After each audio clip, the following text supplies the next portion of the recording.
அனைவருக்கும் வணக்கம். அதாவது தேசிய உற்பத்தி திறன் செயலகத்தினுடைய அந்த தேசிய விருது நிகழ்ச்சியிலே பங்கு பெறுகின்ற நிறுவனங்கள் தங்களுக்குரியதான அந்த விண்ணப்ப படிவத்தை எவ்வாறு பூர்த்தி செய்ய வேணும், எவ்வாறு பதில்கள் வழங்க வேணும், என்னென்ன உதாரணங்கள் சில வழங்கப்பட வேணும், அது எப்படி வழங்க வேணும் என்றதில் பல சந்தேகங்கள் இருந்து கொண்டே இருக்கின்றன. அதன் அடிப்படையில் ரெண்டாவது காணொலியாக சேவை பெறுநர், அதாவது வாடிக்கையாளர் விடயங்களில் ஒரு நிறுவனம் எவ்வாறு அக்கறை எடுக்க வேணும், எந்தெந்த விடயங்களுக்கு பதில் வழங்க வேணும், எந்தெந்த விடயங்களை எவ்வாறு அணுக வேணும் என்ற விடயங்கள் உங்களுக்கு தெளிவாக இந்த வீடியோவில் குறிப்பிடப்பட்டுள்ளது. இதை நீங்கள் மையமாக வைத்துக்கொண்டு அந்த பதில்களை நீங்கள் வழங்க முடியும். நான் நினைக்கிறேன் இந்த சொல்லப்பட்ட விடயங்கள் உங்களுக்கு அந்த கேள்விகளை எவ்வாறு இலகுவாக விளங்கி கொள்ளுகின்றது. அதான் அனைவருக்கு பிரச்சனை, கேள்வி விளங்குவதில்லைன்னு சொல்லியிருக்கிறார்கள். எனவே இங்கே இலகுவான முறையில் கேள்விகள் தெளிவுபடுத்தப்பட்டுள்ளதோடு அந்த அதுக்கு எவ்வாறு பதில் வரும், எவ்வாறு பதில் எழுதினால் மிக சரியாக இருக்கும், இல்லை இது ஒரு பதிலை எவ்வாறு வழங்க வேணும் என்ற விடயம் மிக தெளிவாக குறிப்பிடப்பட்டுள்ளது. நீங்கள் முழுமையாக கேட்டு நீங்கள் பயனடையுமாறு கேட்டுக்கொள்கிறேன். நன்றி. தேசிய உற்பத்தி திறன் விருதினுடையதான அந்த விண்ணப்ப படிவத்தினுடைய ரெண்டாவது காணொலியிலே மீண்டும் உங்களை சந்திப்பதிலே மகிழ்ச்சி. அதாவது இந்த ரெண்டாவது காணொலி என்பது ரெண்டாவது தலைப்பு. முதலாவது தலைப்பில் நாங்கள் தலைமைத்துவத்தை பற்றி பார்த்துருந்தோம். ரெண்டாவது தலைப்பில் இப்பொழுது சேவை பெறுநர்கள், அதாவது வாடிக்கையாளர் தொடர்பான விடயங்கள் 120 புள்ளிகளுக்கு கேட்கப்பட்டுள்ளன. இந்த 120 புள்ளிகளை பார்த்தால் 3 வகைகளாக பிரிக்கப்பட்டுள்ளன. முதலாவது சேவை பெறுநருடைய தேவைகள், நாங்கள் அவர்களை எவ்வாறு அடையாளம் காணுகின்றோம், அவர்களுடைய தேவைகளை எவ்வாறு அறிந்து கொள்ளுகின்றோம் என்ற விடயங்களுக்கும், அவர்களுடான சேவை பெறுநர்கள், அதாவது பொதுமக்களுடனான உறவுகள், ரிலேஷன்ஷிப்பை நாங்கள் எவ்வாறு மேம்படுத்துகின்றோம், அதிகரிக்கின்றோம். அது ரொம்ப முக்கியமாக அரசு நிறுவனத்தை பொறுத்தளவிலே அவர்களான உறவு முறைகள் எப்பவும் ஒன்றாக இருக்கணும். அதாவது அவர்கள் நட்புறவோடு இலகுவான முறையில் அச்சம் இல்லாமல் நிறுவனத்துக்குள்ளே வந்து சேவைகளை பெற்றுக்கொள்ளக்கூடிய மாதிரியான உறவு முறைகள் உருவாக்கப்படல் வேணும். மூன்றாவது சேவை பெறுநர் திருப்தி.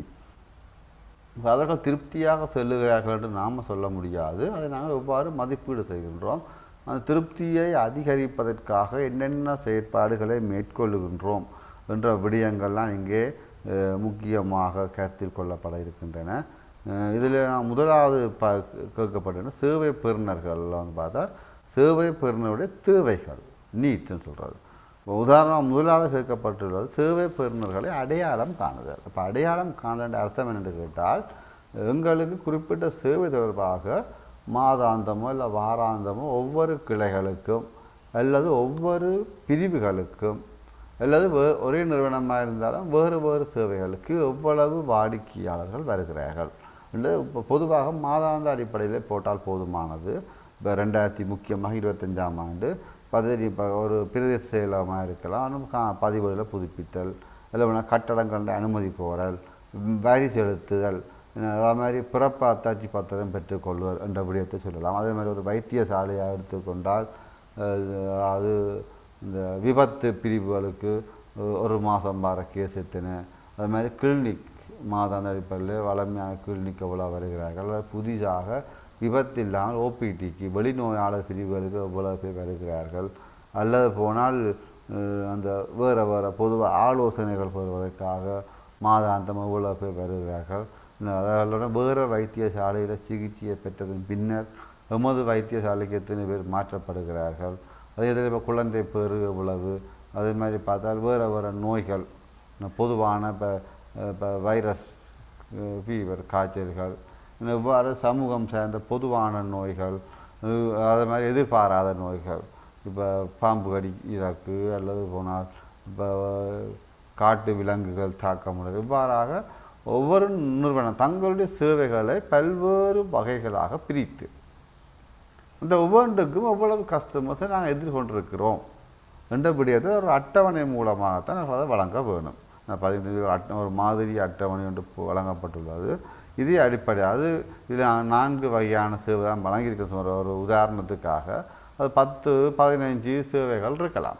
அதாவது இப்போ உங்களுக்கு முக்கியமாக நீங்கள் 2026ஆம் ஆண்டு ஜனவரி மாதம் இந்த புத்தகம் சமர்ப்பிக்க வேண்டும் என்றபடியினால் 2026ஆம் ஆண்டுக்குரியதான பெறுபேறு இதில் வழங்க முடியாது. 2025ஆம் ஆண்டு முழுமையாக வழங்கலாம். ஜனவரியிலேருந்து டிசம்பர் வரைக்கும் மாதாந்த அடிப்படையில் வழங்கினால் போதுமாக இருக்கும். என்ன அதுக்கு வாராந்தமோ நாளாந்தம் வழங்க வேண்டிய அவசியம் இல்லை. நீங்கள் மாதாந்த அடிப்படையில் இல்லை காலாண்டு ஒரு முறை நிறுவனத்தினுடைய தரவுகளுக்கு ஏற்றவாறு அந்த விடயங்களை சமர்ப்பிக்கலாம். இது முதலாவது விடயம். ரெண்டாவது கேட்டுக்கின்ற இனம் காணுதல். இப்போ சேவை பெறுகின்ற போக்குகளை இனம் காணுதல் என்று கேட்டால் அந்த ஒரு ஜனவரியிலிருந்து டிசம்பர் எவ்வாறு அதிகரித்து காணப்பட்டுள்ளது, கூடியிருக்கா, குறைந்து இருக்கின்றதா, இல்லை எந்த மாதம் கூடியிருக்கின்றது என்ற ஒரு விடயத்தை குறிப்பிட வேணும் கட்டாயம். ரெண்டாவது இதை குறிப்பிட வேணும் என்றால் ஆண்டு ரீதியில் ஒப்பணும். அந்த போக்குகளை மதிப்பீடு செய்ய வேண்டும் சொன்னால் குறைந்தது 3 ஆண்டுகள் வழங்கப்பட வேணும். நீங்கள் ஆண்டு ரீதியாக ஒவ்வொரு சேவையும் நீங்கள் வழங்க போகிறீங்கன்னு சொன்னால் 2023, 2024, 2025 3 ஆண்டுகளையும் ஒப்பிடணும் கட்டாயம். ஒப்பிட்டு எந்த ஆண்டு 24ஆம் ஆண்டோட 25ஆம் ஆண்டு அந்த சேவையை கூடியிருக்கின்றது, இல்லை எத்தனை சதவீதத்தால் கூடியிருக்கின்றது, இப்போ சும்மா அதிகரித்துள்ளதுன்னு சொல்லாமல் எண்ணிக்கையில் சொல்லணும். அதாவது வந்து பங்கேற்பு, அதாவது இனம் காணுதல்.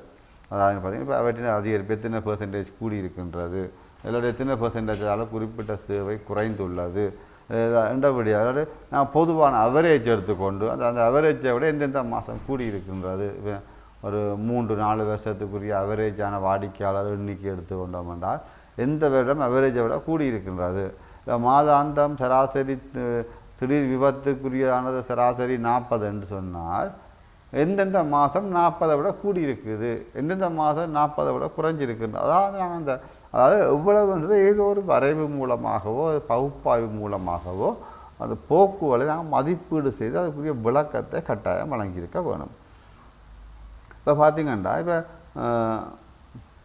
இப்போ போக்கு இப்போ 2023 2024 பொதுமக்களுடைய தேவைகள் அதிகரித்துள்ளன. 24ஓடு ஒப்பிடும்போது 25இல் அதிகரித்துள்ளன. அப்போ எங்களுக்கு என்ன தெரியும், 25ஓடு ஒப்புங்க 26ஆம் ஆண்டு பொதுமக்களுடைய தேவைகள் அதிகரிக்கப் போகின்றது என்ற ஒரு எதிர்பார்ப்பு எங்கள்கிட்ட இருக்குதுன்னு வைத்துக்கொள்வோம். அதான் சேவை நாடிகள்னா போக்குகள் அவங்களோட தேவை, அவங்களோட போக்கு கூடிக்கொண்டே போகுது. அவர் தேவைகளை நிறைவேற்றுவதற்கான தராதரங்கள் நிகழ்ச்சிகளை என்ன செய்ய போகிறோம். இப்போ அவங்க வர தான் இப்போ பர்த் சர்டிஃபிகேட்டுடைய தேவைகள் வந்து கூடிக்கொண்டு போகுது, இல்லை மோட்டார் வாகனங்களுடைய வரி செலுத்துகிற எண்ணிக்கை கூடிக்கொண்டு போகுதுன்னு சொன்னால் இப்போ அந்த தேவைகளை நிறைவேற்றுவதற்காக நிறுவனத்தில் வந்து பார்த்தால் என்னென்ன நிகழ்ச்சிகள் எல்லாம் ஒழுங்குமுறைகள் செய்யப்பட்டுள்ளன. இப்போ என்ன செய்யலாம், இப்போ எங்களுக்கு பார்த்தது தொடர்ச்சியாக தரவுகளை திரட்டுற மென்பொருள் உருவாக்கலாம். தொடர்ந்து கொப்பியில் தான் வச்சுருக்கிறோம், பதிவேட்டில் இருக்கும் பொழுது அதை வச்சுக்கொண்டு இனம் காணும்போது கடினமாக இருந்தால் அதுக்குரிய மொபைல் ஆப்ஸ் ஏதோ ஒரு வகையில் ஒரு மென்பொருளை உருவாக்கும் பொழுது அதன் மூலமாக இலகுவான முறையில் தரம் வாடிக்கையாளர் விவரங்களை தரம் பிரித்து அறியலாம். மற்ற ஸ்மார்ட் ஃபோன் மூலமாக என்ன செய்யலாம்னு சொன்னால் அந்த தரவுகளை நாங்கள் கூகுள் ஆப்ஸ் மூலமாக உருவாக்கி கொள்ள முடியும். அதே மாதிரி சில சேவைகள் வந்து பொதுமக்கள் அதிகம் வரார்கள். உதாரணத்துக்கு அடையாள அட்டைக்கு அதிகம் வருகிறார்கள், ஆனால் அது அலுவலகத்தின் நடுப்பகுதியிலேயே உள்ளுக்கு தான் இருக்கின்றது. இதனால் என்ன செய்யலாம், நிறுவனத்தில் அதிக சன நெருக்கடி ஏற்படும். இல்லை போனால் பொதுமக்களுக்கு ஒரு இடைஞ்சலாக இருக்கும். என்ன செய்யலாம், அதற்காக பொதுமக்கள் எந்தெந்த தேவைகளுக்கு அதிகம் பாரார்களோ அந்த பகுதியை இலகுவான முறையில் பெற்றுக்கொள்ளக்கூடிய மாதிரி ஒரு இடம் நகர்த்துதல், இதாவது ஒரு கவுண்டர் சிஸ்டத்தை முன்னுக்கு கொண்டு வர. அதுமாதிரி எந்த காணி பிரச்சனைகள் கூட இருக்கின்றது, பர்த் சர்டிஃபிகேட் பிரச்சனைகள் கூட இருக்கின்றது, நடமாடும் சேவையில் அறிமுகம் செய்கிறது. அப்போ என்ன செய்யலாமாண்டா, அறிமுகம் செய்யும்பொழுது அவர்கள் பொதுமக்கள் அல்ல தேவையுடையவர்கள் அந்த நிறுவனத்துக்கு அலைகிறதான அந்த அளவுகளை குறைத்து கொள்ளலாம். அதே மாதிரி ஊழியர்களுக்கு அந்த எந்த துறையில் அதில் எந்த சேவைக்கு அதிகம் மக்கள் வருகிறார்களோ அதை நோக்கி எங்களுக்கு சில ஆளுநரை நகர்த்த வேண்டிய தேவை ஒன்று ஏற்படலாம்.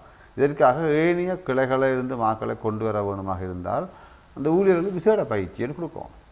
ஏன்னா அவர்கள் எந்த நேரமும் குறிப்பிட்ட கிளைக்கு உதாரணமாக ரெஜிஸ்ட்ரார் பிரான்ச்சுக்கு ஆக்கள் போதாமல் இருக்குன்னு சொன்னால் அது உரிய பயிற்சி பெறாமல் அந்த வேலை செய்யலான்னு சொன்னால் ஏனைய கிளைகள் வந்து 25 பேருக்கு மேலதிகமாக ஒரு பயிற்சி ஒன்று உருவாக்கி அதன் மூலமாக என்ன செய்யலாம்னா ஒரு வினைத்திறனான ஊழிய வளத்தை உருவாக்கி கொண்டால் சிறந்த சேவையை வழங்கலாம். அதே மாதிரி விசேட பயிற்சி திட்டங்கள், ஒழுங்குமுறைகள். அடுத்த கேள்வி எடுப்பாங்க, சேவை பெறுநர்களுக்கு தேவையான தகவல்கள். ஒரு பப்ளிக் இந்த பொதுமக்களுக்கு ஒரு நிறுவனம் சம்பந்தமான சேவையை பெறணுமாக அவர்கள் தகவல்களை பெற்றுக்கொள்ளணும்.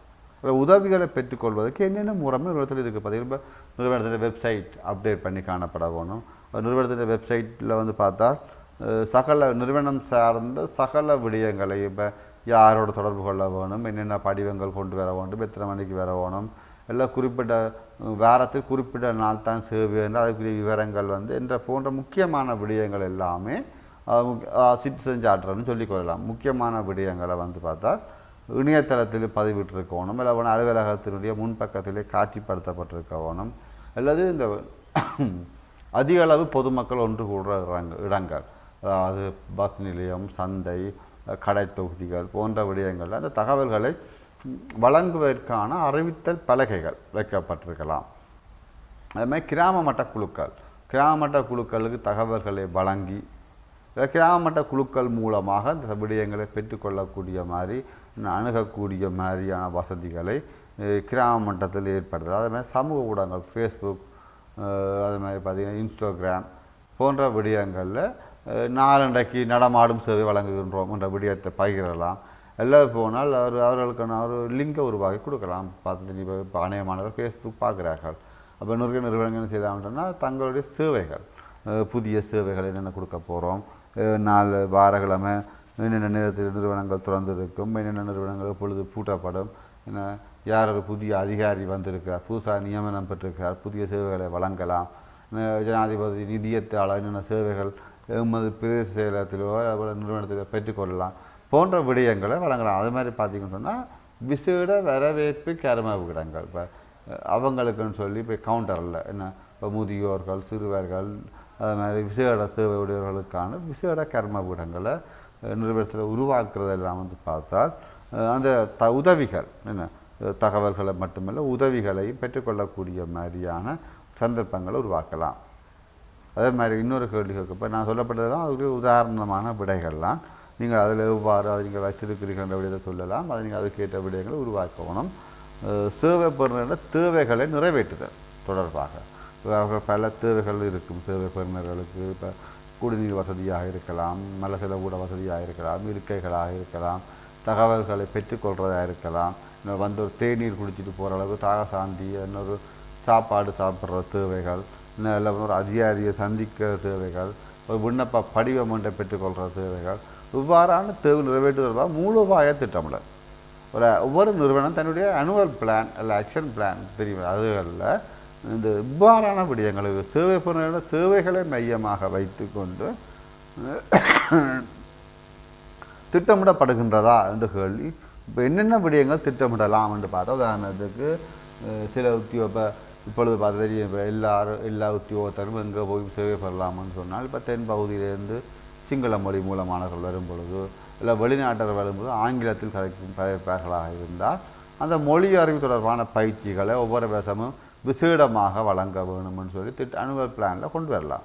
அதே மாதிரி பார்த்திங்கன்னு சொன்னால், இப்போ சில வைத்தியசாலையில் பார்த்தோம்னு சொன்னால், இப்போ விபத்துக்கள் கூட வருது, எனவே நாங்கள் விபத்து கொண்டு தனி ஒரு பில்டிங் கொண்டு கட்ட வேணும், இல்லை விபத்து கொண்டு ஒரு ஆளணிகளை உருவாக்க வேணும் 2027ஆம் ஆண்டு 28ஆம் ஆண்டுன்னு சொல்லி அவர்களும் என்ன செய்யலாம்னு அதுக்குரியான ஒரு நெக்ஸ்ட் இயர் பிளானில் அப்படி ஒரு விடயத்தை கொண்டு வரலாம். அதே மாதிரி பார்த்திங்கன்னா, இப்போ நாங்கள் இன்னொரு 2 இயர்ஸ் இல்லை 2 வருஷத்தில் தொழில்நுட்பம் என்ற விடயத்தை மையமாக வைத்து தான் சேவைகள் அதிகரிக்க போகின்றோம், வழங்க போகிறோம்னு சொன்னால், அடுத்த வருஷ திட்டத்தில் நாங்கள் ஒரு 10 கணனிகளை கொள்வனம் செய்ய வேண்டும், இல்லை அது சார்ந்த கருவிகளை கொள்வனம் செய்ய வேண்டும்னு சொல்லி ஒரு ஆண்டு திட்டத்திலே அவற்றினை வந்து ஒரு முக்கியமான விடயமாக குறிப்பிடலாம்.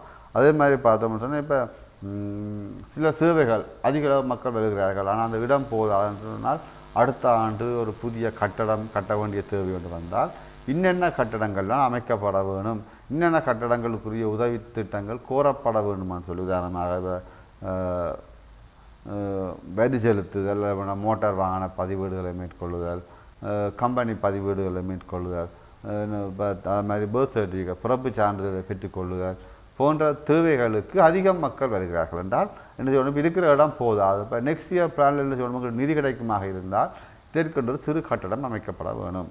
தனியாக ஒரு கட்டடம் அமைக்கப்பட வேணும், இல்லை இதுக்குரிய இந்த ஒரு பகுதியை இடித்து இதை பெரிதாக்க வேண்டும்.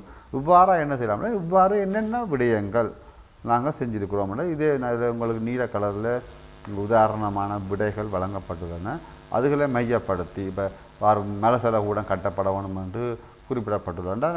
அந்த பேஜ் இதை மையமாக வச்சு உங்களுடைய ஆனுவல் பிளானில் என்ன நடந்தால் அந்த பக்கத்தை நீங்கள் ஸ்கேன் பண்ணியோ ஃபோட்டோ எடுத்தோ நீங்கள் இதை உதாரணமாக போட்டால் அதுக்குரிய விடைகளை மதிப்பீடு செய்வர்கள் அறிந்து கொள்வார்கள்.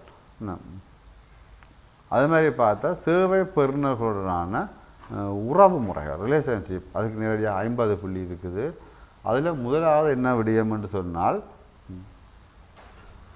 அவர்களால் சேவை பெறுநர்களுக்கு வசதியான நெருக்கமான தரமான சேவை வழங்குவோம். வசதியான சேவை வழங்க வரணும், நெருக்கமான சேவை நெருக்கமான அவர்களுக்கு இலகுவாக பெற்றுக்கொள்ள முடியமான சேவைகள் தரமான சேவைகளை வழங்குறதுக்கு அதுக்குன்னு சொல்லி என்னென்ன முறைமைகள் காணப்படுகின்றன என்று நான் அதுக்குரிய விடைகள் ஒரு பரமட்டாக நான் வழங்கியிருக்கின்றேன்.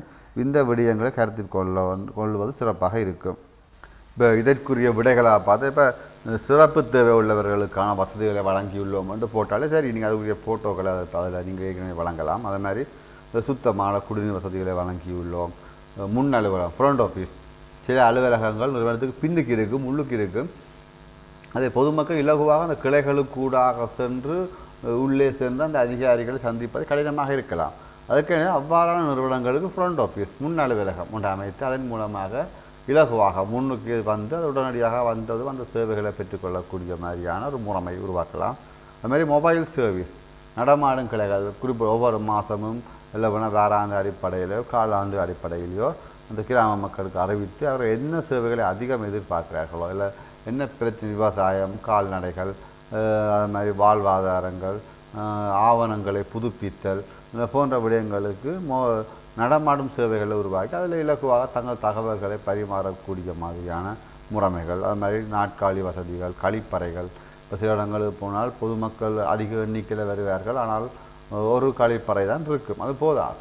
அப்படின்னு சொன்னால் கழிப்பறைகள் இலகுவான முறையில் ஆண்கள் பெண்கள் என்று அப்புறம் சேடத்துவ தேவையுடையவர்களுக்கு என்று வேறுபடுத்தப்பட்டு உதாரணம் குறைந்தது ஒரு நாளைக்கு 100 பப்ளிக் வருவார்கள் சொன்னால் குறைந்தது 3 மேலே செல்லக்கூடம் என்றாலும் இருக்கக்கூடிய மாதிரி அதுக்குரிய நீர் வசதிகள் துப்புரவு செய்த மேற்பார்வைகள் என்ன அதெல்லாம் இருக்கப்பட வேணும். அதுமாதிரி வாகனம் நிறுத்தும்லாம் வெஹிக்கிள் பார்க்கிங் இல்லை வாகனங்கள் பாதுகாப்பாக மழைன்னு சொன்னால் மழை நீர் தேங்காமல் சரியான ஒரு வாகன தரிப்பிடம் உருவாக்கப்படல் வேணும். அப்புறம் வழிகாட்டல்கள் என்றால் கைட் மார்க் இப்போ அம்புக்குறி மாதிரி சில இடத்துல நிறுவனத்துக்குள்ளே போனால் இந்த பக்கம் வெளியில் வாரது அப்போ எக்ஸிட் வெளியேறும் வழி என்றதெல்லாம் சரியான முறையில் குறிப்பிடப்படணும். அநேக நிறுவனங்கள் நான் போயிருந்தால் கூட தடுமாறுறது ஏன்னா அங்கே உள்ள பணியாளர்களுக்கு எவ்வாறு வெளியேறுவது தெரியும்.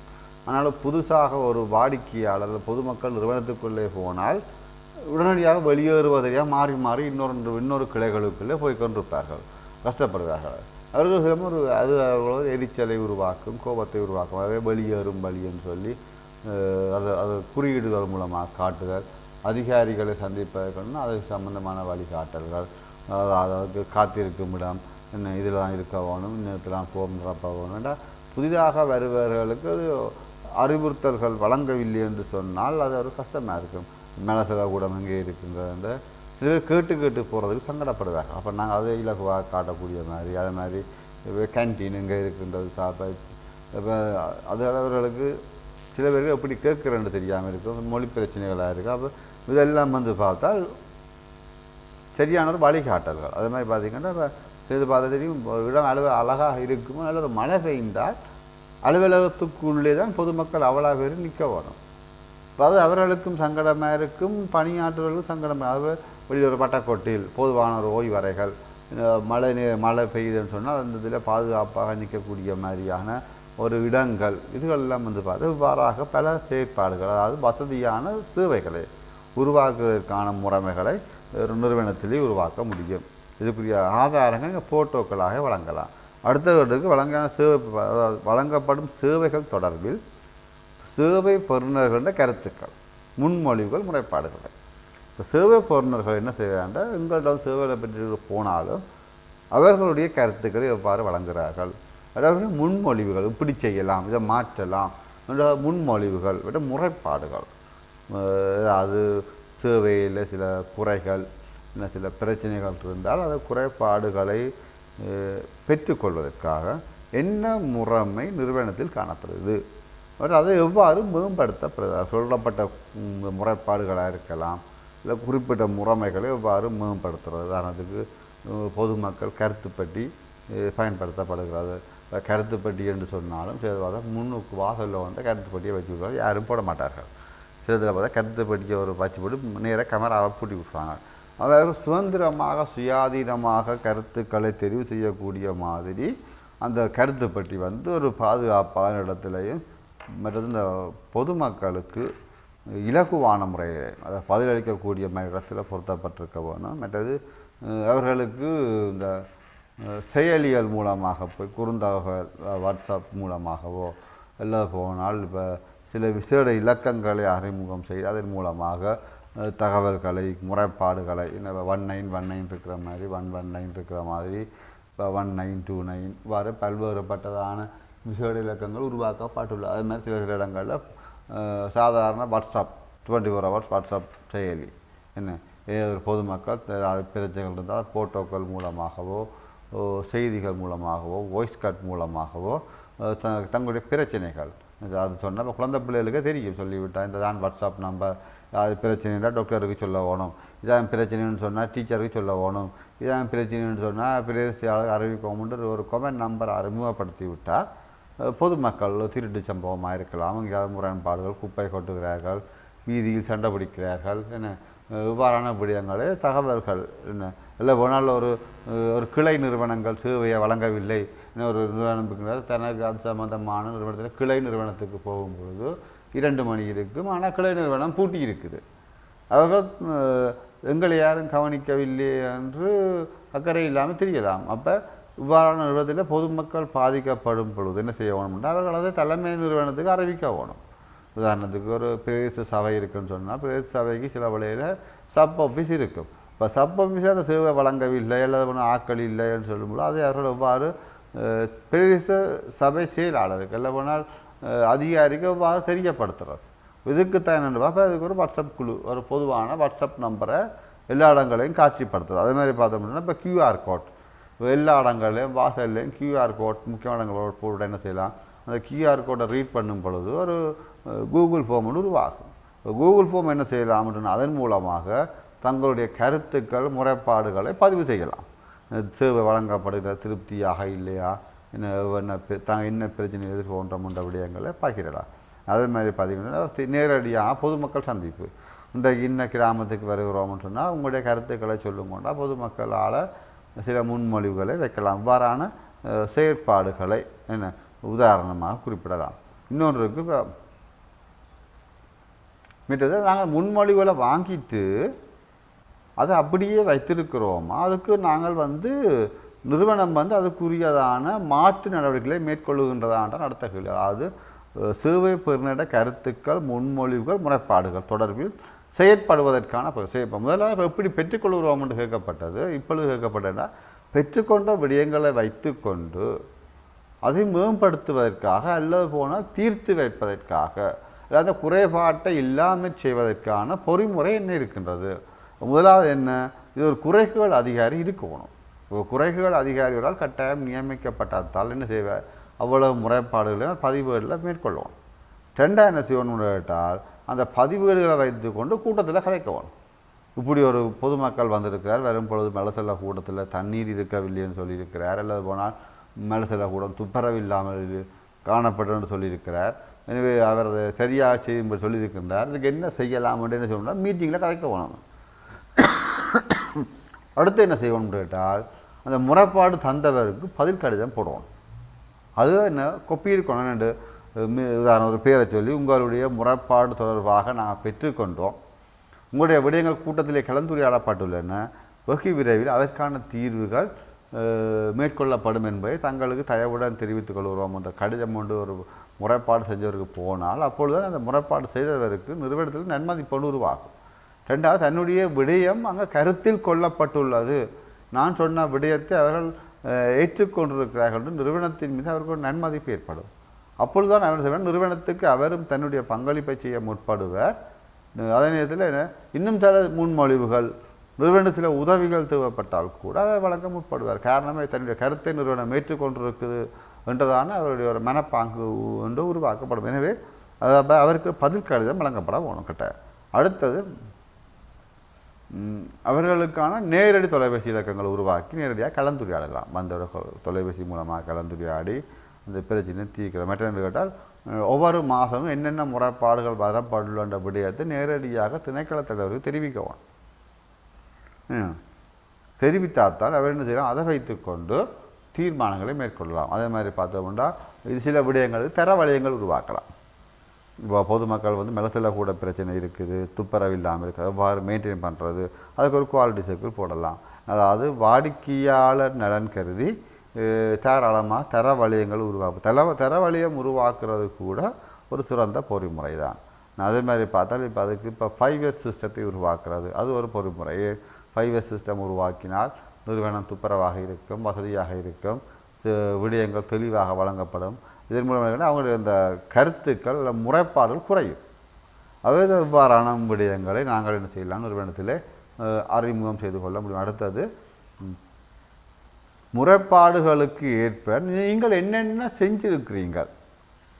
ஊழியர்களில் முறைப்பாட்டை வைத்துக்கொண்டு பொறிமுறை இருக்குன்னு சொல்லியிருக்கிறோம், நாம் முறைப்பாடுகளை ஏற்றுக்கொள்கிறோம்னு சொல்லியிருக்கிறோம். இப்பொழுது அப்படி முறைப்பாடுகளை சொல்லியிருந்தால் அந்த முறைப்பாடுகளை நீங்கள் ஏற்று அதை நடைமுறைப்படுத்தி இருந்தால் அப்படி ஒரு குறைந்தது 4 செயற்பாட்டை சொல்லுங்கொண்டு கேட்கப்படல. இப்போ 8 புள்ளிகள்னு சொன்னால் குறைந்தது 4 விடயத்தை சொல்லவும்.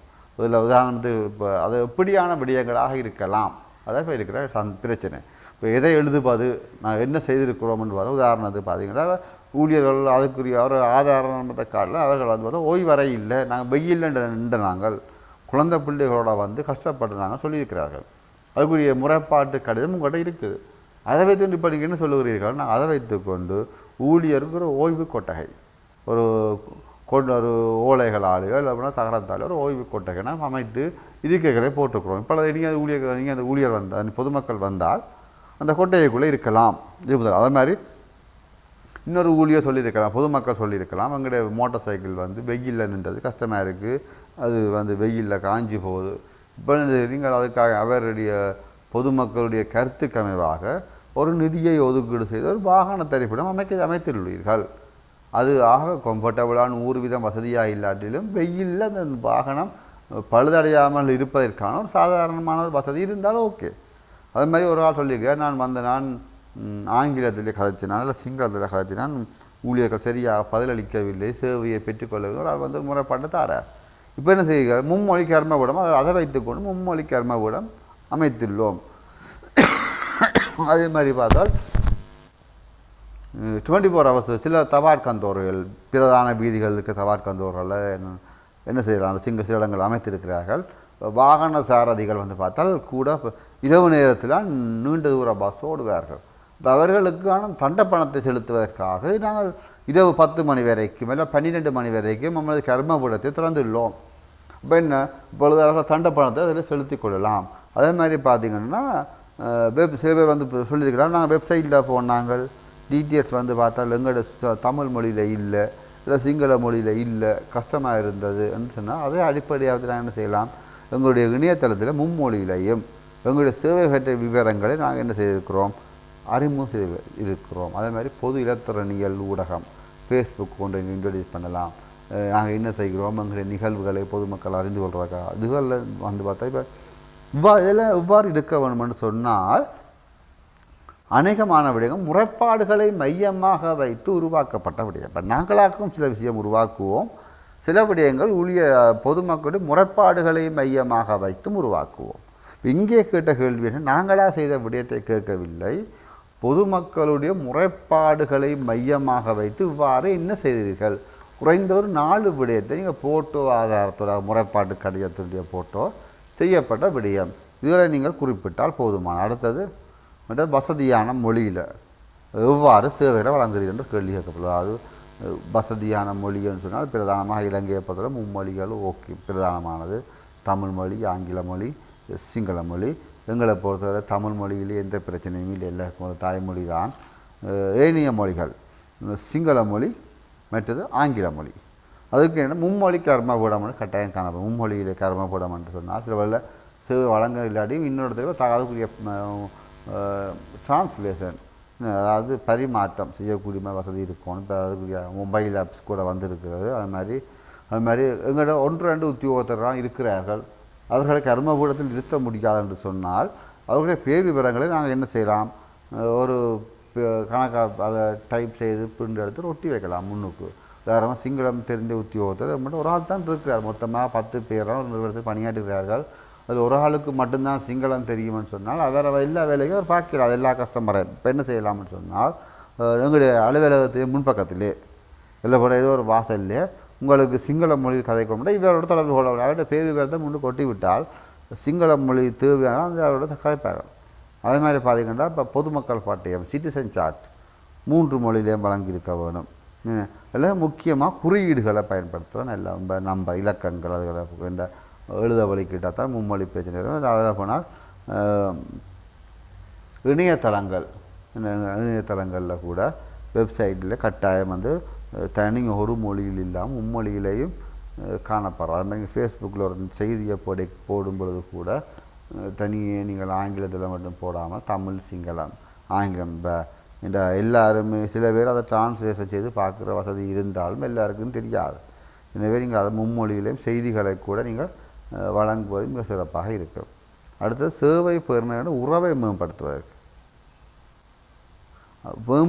என்ன மாதிரி நீங்கள் தொழில்நுட்பத்தை பாவிக்கலாம். உறவை மேம்படுத்துறதுன்னா தகவல் பரிமாற்றமாக இருக்கலாம், எங்களுடைய விடயத்தை பெற்றுக்கொள்வதாக இருக்கலாம், ஒரு முறைப்பாட்டை தெரிவு செய்வது. இவ்வாறான விடயங்களுக்கு சாதாரண முறைகள் இருந்தாலும் தகவல் தொடர்பாடல் தொழில்நுட்பத்தை எவ்வாறு பாவிக்கலாம். உதாரணத்துக்கு பார்த்துட்டு இப்போ இங்கே QR கோட் பாவிக்கலாம்.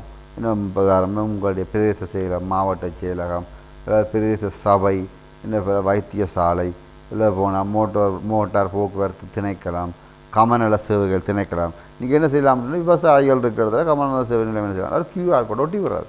இப்போ ஓரளவுக்கு தெரியும் அவர்கள். இப்போ QR கோடை ரீட் பண்ணுங்கோண்டா ரீட் பண்ணால் அவர்கள் அந்த கமநல சேவை நிலையத்தினுடைய அந்த வெப்சைட்டுக்குள்ளே வரலாம். அதுமாதிரி அதை உருவாக்கினால் அவர்களுக்கு கூகுள் ஃபார்ம் தமிழ்லேயே வழங்கலாம். அவர்கள் தமிழ்லேயே வழங்கி தமிழ்லேயே டைப் பண்ணி தகவல்களை பெற்றுக்கொள்ளலாம். அவர்கள் யார் மூலமாக விவசாயிகளுக்கு நேரடியாக பதிவு செய்ய தெரியாவிட்டாலும் யார் மூலமாக தங்களுடைய விடயங்கள் குரல் பதிவுகளை இல்லை படங்களையோ பதிவுகள் செய்கிற மாதிரி வரும். அதே மாதிரி பார்த்திங்கன்னா அவர்களுக்கு விவசாயிகளுக்கு இல்லை தொழில்சார் உறவினர்களுக்கு என்ன செய்யலாம், அவர்களுக்கு வாட்ஸ்அப் நம்பர்கள் எடுத்து வச்சு அது மூலம் வாழ்த்து செய்திகள் வழங்குறாரு. இப்போ கலாச்சார நிகழ்ச்சி நடக்கும் பொழுது எல்லாருக்கும் கலாச்சாரம் சம்பந்தமான வாழ்த்துக்கள் வழங்கும் பொழுது ஊழியர் சேவை பெறுநருடன் உறவு மேம்படும். அதே மாதிரி ஒரு மொபைல் ஆப்ஸ் உருவாக்கலாம். Open Zoom meeting. இப்போ மாதிரி விவசாயம் நினைக்கலாம், எல்லா விவசாயிகளும் வாங்கோ மீட்டிங்குக்கு நாங்கள் புது விஷயம் சொல்ல போகிறோம். Zoom மீட்டிங் அறிமுகப்படுத்தலாம். வாட்ஸ்அப் வீடியோ மீட்டிங் இப்போ வைக்கலாம். இப்போ Zoom மீட்டிங் இப்போ எல்லோரும் வருவார்கள். 100க்கு 100 பெறாமல் விட்டாலும் விஷயம் தெரிஞ்சவள் அறிஞ்சிருந்தாங்கன்னா காலப்போக்கில் எல்லாருமே அதுக்கு வேற பழகி கொள்வார்கள். எனவே இவ்வாறான விடயங்கள் எவ்வாறு தொழில்நுட்பத்தை நாங்கள் பாவிக்கின்றோம் என்றதுக்கு ஒரு 3-4 உதாரணங்கள் சொல்லணும். அடுத்தது முக்கியமான விடயம் சேவை பெறுநர் திருப்தி. அதில் சேவை பெறுநர்லாம் 3வது விடயம் திருப்தி எவ்வாறு மதிப்பிடப்படுகின்றது. அதில் முதலாவது கேள்வி திருப்தியை அளவிடும் முறைமைகள். எப்படி நான் ஒரு காகிதாதிகளை துண்டை கொடுத்து அதில் நீங்கள் 3ல் 1 இப்போ திருப்தி, மிக திருப்தி அல்லது சாதாரணம் ஒன்றை நீங்கள் மார்க் பண்ணுங்கன்னு சொல்லலாம். அது மாதிரி கூகுள் ஃபார்ம் எங்களை டச் பேட் முன்னுக்கு இருக்கும்போது நீங்கள் டச் பண்ணி போட்டு பச்சை சிவப்பு மஞ்சள் அதை ஒன்று நீங்கள் செலக்ட் பண்ணி போட்டு போங்கோ. என்ன இவ்வாறாக என்ன செய்யலாம், என்னென்ன முறை குறைந்தது 2 அல்ல 3 முறைகள் நுழைத்தில் காணப்பட வேணும். 2வது கேட்டால் அதை பகுப்பாக செய்திருக்க வேணும். இங்கே பாருங்க, இது கிராஃப் மூலமாக ஒவ்வொரு கிளைகள் ரீதியாக திருப்தி எத்தனை, மிக திருப்தி எத்தனை வந்தது, அதிருப்தி எத்தனை வந்ததுன்னு சொல்லி வரைவுகள் ரீதியாக அந்த விடயங்களை பகுப்பாய்வு செய்து அதை நான் விளங்குபடுத்தணும். இன்னும் இப்போ 2023ஆம் ஆண்டு திருப்தியின்மை கூடவாக இருந்தது. இப்பொழுது திருப்தியின்மை 20% குறைந்துள்ளது. என்ன திருப்தி 2 ஆண்டோடு ஒப்பிடும் பொழுது 50% மிக திருப்தி அதிகரித்துள்ளது. எனவே நாங்கள் உற்பத்தி திறன் சார்ந்த செயற்பாடுகளை ஏற்படுகின்ற விளைவுகளை பெற்றுக்கொண்டோம். என்ற விடயத்தை ஒரு பகுப்பாய்வு செய்து தெளிவுபடுத்தணும் கட்டாயம். அடுத்த கேள்வி, இந்த பகுப்பாய்வு செய்யும்போது எங்களுக்கு விளங்கும் இப்போ திருப்தி காணாமல் இருக்கின்றது, இல்லை மிக திருப்தி போதாது என்ன, இவ்வாறு ஒரு நிலைமை காணப்படும் பொழுது அவங்க திருப்தியை அதிகரிக்கிறதுக்காக என்ன செய்த நாங்கள் ஒரு 5 விடயம் சொல்லணும் கட்டாயம். இப்போ புதிய படிவங்கள், இப்போ சில படிவங்கள் எழுத்துக்கள் சின்னனாக இருக்குது. அப்போ நாங்கள் ஃபார்மேட்டை நான் என்ன செய்யணும், எங்களோட நிறுவனத்தின் திணைக்கள தலைவரோட அனுமதியோட ஃபார்மை கொஞ்சம் டிஃப்ரெண்ட்டாக டிசைன் பண்ணலாம். இலகுவாக விளங்கக்கூடிய மாதிரி கொஞ்சம் மொத்த எழுத்துக்கள், கொஞ்சம் பெரிய எழுத்துக்களை போட்டு, இப்போ அது ஆங்கிலம் இருக்கின்றது, இப்போ நாங்கள் ஆங்கிலத்துக்கு தனி ஃபார்ம், சிங்களத்துக்கு தனி ஃபார்ம்னு சொன்னால் தமிழுக்கு தனி ஃபார்ம்ன்றால் எழுத்து கொஞ்சம் பெருசாக இருக்கும். அப்பொழுது அந்த படிவங்களை மாற்றி அமைக்கலாம். அதே மாதிரி ஊழியர் சுழற்சி, தொடர்ந்து ஒரே ஆளை இருக்கும் பொழுது ஊழியர்களுக்கும் மனச்சோர்வு ஏற்படும், சில பிரச்சனைகள் ஏற்படும் பொழுது ரொட்டேஷனில் ஸ்டாஃப்ஸை மாற்றுறது கூட சேவையை நாடி வருகிறவர்களுக்கு திருப்தியான சேவையை வழங்கலாம். அதே மாதிரி பார்த்திங்கன்னா உள்ளக முகாமைத்துவ மாற்றங்கள், பிரான்ச்சின் மெதட்டை மாற்றுறது, அல்லது போனால் இருக்கிற முறைமைகளை மாற்றுறது, தகவலை பெற்றுக்கொள்கிற முந்தி பார்த்தா ஃபார்மில் நிரப்பி தரணும், இப்போ அப்படிலாம் நிரப்பி தர தேவையில்லை, சும்மா சொன்னாலே சேவையை பெற்றுக்கொள்ளலாம். இவ்வாறாக உள்ளக முகாமைத்துவ மாற்றங்கள், அதாவது போனால் மாதிரி தரவு படிவங்கள். சில பேர் பார்த்தீங்கன்னா ஒரு ஃபார்ம் எடுத்தால் 4 தடவை நிரப்பி கிழிச்செறிகிறான், அவனுக்கு கோவம் வந்துடும், ஃபார்ம் வேஸ்ட்டாக போகும். அப்போ என்ன செய்யலாம், மாதிரி தரவு படிவம். ஒரு ஃபார்மில் என்னென்ன விடயத்தை மட்டும் நீங்கள் நிரப்பினா காணும், ஏனைய விடயங்களை நீங்கள் ரெட் கலர்லையோ பிளாக்லையோ மார்க் அது நிரப்ப வேணாம். இந்த 3 விடயம் இல்லை 5 விடயத்தை மட்டும் நீங்கள் நிரப்பி தந்தால் காணும் என்றால் அவனுக்கு இலகுவாக இருக்கும். இல்லை சில விஷயங்கள் அவர்களுக்கு தெரியாது, அவை இலகுவாக எவ்வாறு ஃபார்ம் ஃபில் பண்ணலாம் என்ற விடயத்தை காட்சிப்படுத்துகிற படிவங்களை காட்சிப்படுத்தி வைத்திருக்கிறோம். இல்லை போனால் இபே ஜியோ கவர்மெண்ட் பே, இல்லை போனால் வேறு பொறிமுறைகள் மூலமாக எவ்வாறு பணம் செலுத்துகின்றது முறைமைகளை உருவாக்கலாம். இவ்வாறு என்னென்றால் நாங்கள் திருப்தியை அதிகரிக்கிறதுக்கு என்னென்ன நடவடிக்கைகளை மேற்கொண்ட நாங்கள் என்ற விடயத்தை சொல்ல வேணும். அதே மாதிரி பெருமானங்களை சேர்க்கிறது. அதில் ஒரு பெருமானங்கள் என்ன அர்த்தம், பாருங்க, ஒரு தேயிலை உற்பத்தி நிறுவனம் என்ன செய்யும்னு சொன்னால் அவர்களுக்கு வேறு வேறு சுவைகளில் தேநீர் வழங்குவதற்காக ஒவ்வொரு சுவைகள் என்ன கலந்த தேயிலைகளை விற்பனை செய்வார்கள். என்ன இப்போ கருவா சுவை, தேசிக்காய் சுவை, புதிய புதிய சுவைகள். இன்னும் இது புதுசாக அறிமுகப்படுத்தி நடக்கும் என்று சொன்னால் அது வாடிக்கையாளருக்கு புதிய புதிய திருப்தியை ஏற்படுத்தும். என்ன ஒவ்வொரு புதிய சுவைகள், புதிய வாசங்கள். பாருங்கள், இப்போ உடுப்பு துவைக்கிற செலவத்தூளை பாருங்கள், ஒவ்வொரு இப்போ அதிக அளவு பெறுமதி சேர்க்கப்பட்ட வேலை என்ன ஒவ்வொரு முந்தைய 3-4 வகைகள் இப்போ 7-8 வகைகளுக்கு மாறிவிட்டார். புதிய புதிய வாசம் பாருங்கள். சவர்க்காரத்தை பாருங்கள், சிறிய அளவு சவர்க்காரம், கொஞ்சம் நடுத்தர அளவு, பெரிய அளவு, ஒவ்வொரு கலர். என்ன இப்போ லக்ஸ் எடுத்துக்கொண்டு முன்னால் 5-6 வர்ணங்கள், 5-6 நிறங்கள், 5-6 வகையான வாசனை. தேயிலை, பிஸ்கெட் பாருங்கள், ஒரே நிறுவனம் தான், ஆனால் பல்வேறு வகைகளில் பல்வேறு சுவைகள். அதே மாதிரி தான் நாங்கள் என்ன புதிய புதிய சேவைகளை எமது நிறுவனத்தின் ஊடாக மக்களுக்கு வழங்கி அவர்களை மகிழ்ச்சிப்படுத்துகிறோம், அவர்களுடைய திருப்தியை இன்னும் சேவையாக செய்கிறோம். உதாரணத்துக்கு புதிய சேவைகளை அறிமுகப்படுத்தலாம். இப்போ இதுவரைக்கும் நாங்கள் புதிய சேவை வழங்கையில் மக்கள் கஷ்டப்பட்டு தூர இடத்துக்கு போகிறார்கள், அதையும் எங்கள கிளைகளிலே கொண்டு வந்திருக்கணும். இவ்வாறு ஏதாவது சேவையை நீங்கள் அறிமுகப்படுத்தி இருந்தால் அதை குறிப்பிடலாம். அதே மாதிரி புதிய முறைகளில் வழங்கும். இதுவரைக்கும் நீங்கள் வந்து தான் எடுத்துக்கொண்டு போனீர்கள், இப்போ நீங்கள் வாட்ஸ்அப்பில் போட்டால் காணும், நீங்கள் அதுக்குரியதான விளைவை பெற்றுக்கொள்ளலாம். இலகுவான முறையில் செய்யலாம். அதே மாதிரி பார்த்தீங்கன்னா மேலதிகமான பிரிவு. இப்போ அதாவது தூர இடங்களில் இருந்து பர்த் சர்டிஃபிகேட் எடுக்கிறதுக்கு மட்டும் பெரிய நிறுவனத்துக்கு வரும்பொழுது அதிக தூர இடம், பர்த் சர்டிஃபிகேட் எடுக்கிறதுக்கு 125 ரூபா, ஆனால் வந்து போகிறதுக்கு 500 ரூபா செலவு. இப்போ இதனால் ஏழை மக்கள் பாதிக்கப்படலாம். இதனால் என்ன செய்யலாம்னா அந்த கிராம பகுதியில் பொதுமக்கள் இருக்கிற பகுதியில் ஒரு கிளை ஒன்றை நீங்கள் முதல் நாள் விண்ணப்பித்தால் அடுத்த நாள் பெற்றுக்கொள்ளலாம், நாங்கள் கொண்டு வந்து தருவோம். என்ன இதான் அதுக்கு மேலதிகமாக ஒரு பிரிவு என்ற ஒரு இடத்துல உருவாக்கி அதன் மூலமாக சேவைகளை வழங்கலாம். அதே மாதிரி ஒரு நாள் சேவை, ஒன் டே சர்வீஸ். இதுவரை காலம் நோமலாக ஒரு 2 வாரம் சென்றது, 3 வாரம் சென்றதை வைத்துக்கொண்டு இப்பொழுது திடீர் என்ன செய்யலாம், நாங்கள் புதிய கிளை ஒன்று உருவாக்கி ஒன் டே சர்வீஸ். அது மாதிரி புதிய வசதிகள் எங்களோட சேவை தொடர்பாக இதுவரைக்கும் நாங்கள் வெப்சைட்டில் போட்டதில்லை, நாங்கள் இப்பொழுது வெப்சைட்டில் போடுறோம், நீங்கள் அதில் பார்க்கலாம், அதன் மூலமாக விண்ணப்பிக்கலாம் என்ற விடையில் என்ன செய்யலாம்னா புதிய வசதிகள் உங்களுடைய சேவைகளை பெற்றுக்கொள்வதற்காக புதுசாக உருவாக்க வேணும். அது ஒரு மொபைல் ஆப்ஸாக இருக்கலாம், நல்லது போனால் வேறு வேறு முறைகள், கவுண்டர் ஆஃபீஸ் என்ன அது மாதிரி பார்த்தா சில இடங்களில் பார்த்தால் பொதுமக்களுக்கு ஒரு டாக்குமெண்ட்ஸை 2 கொடுக்க வேண்டியது வரும், ஃபோட்டோ காப்பி எடுக்க வேண்டிய தேவை வரும். அதுக்கு என்ன இந்த நகர பகுதியில் எங்கேயுமே இந்த ஃபோட்டோ காப்பி எடுக்கிறதுக்குரிய கடைகள் இருக்காது, கனதூரம் வெயிலில் போக வேண்டி இருக்குது. சில வெளியில் போனால் அதிக அளவு செலவு ஏற்படும். அப்போ என்ன செய்யலாம்னு சொன்னால் அந்த நிறுவனத்திலே ஒரு மூலையில் ஒரு ஃபோட்டோ காப்பி மிஷினை போட்டு குறைந்த கட்டணத்திலே பொதுமக்கள் அந்த ஃபோட்டோ காப்பி சேவையை பெற்றுக்கொள்ளலாம். அது என்ன செய்யலாம், பொதுமக்களுக்கு அந்த ஆவணங்களை பிரதி எடுத்துக்கொள்வது, அது மாதிரி லெமினேட் பண்ணிக்கொள்வது.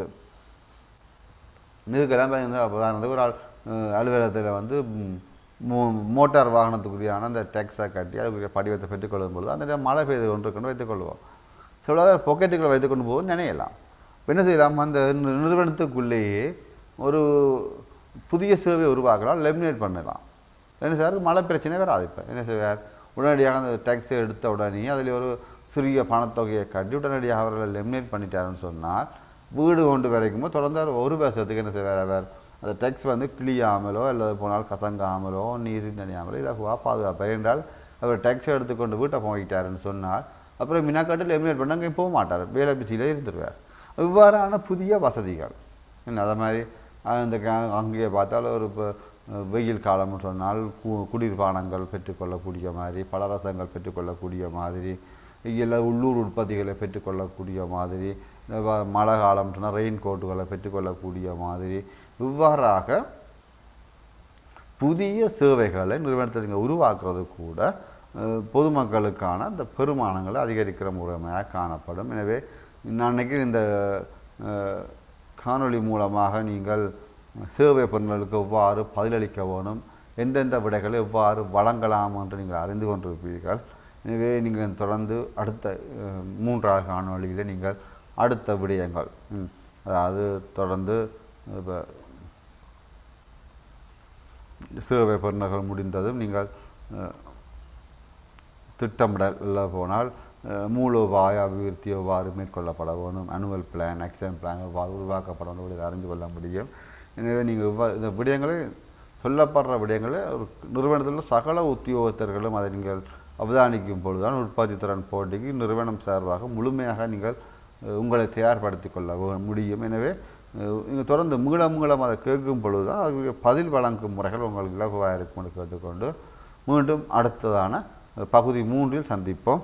அது வரைக்கும் நாங்கள் உங்களிடமிருந்து விடைபெற்றுக் கொள்கிறேன். நன்றி.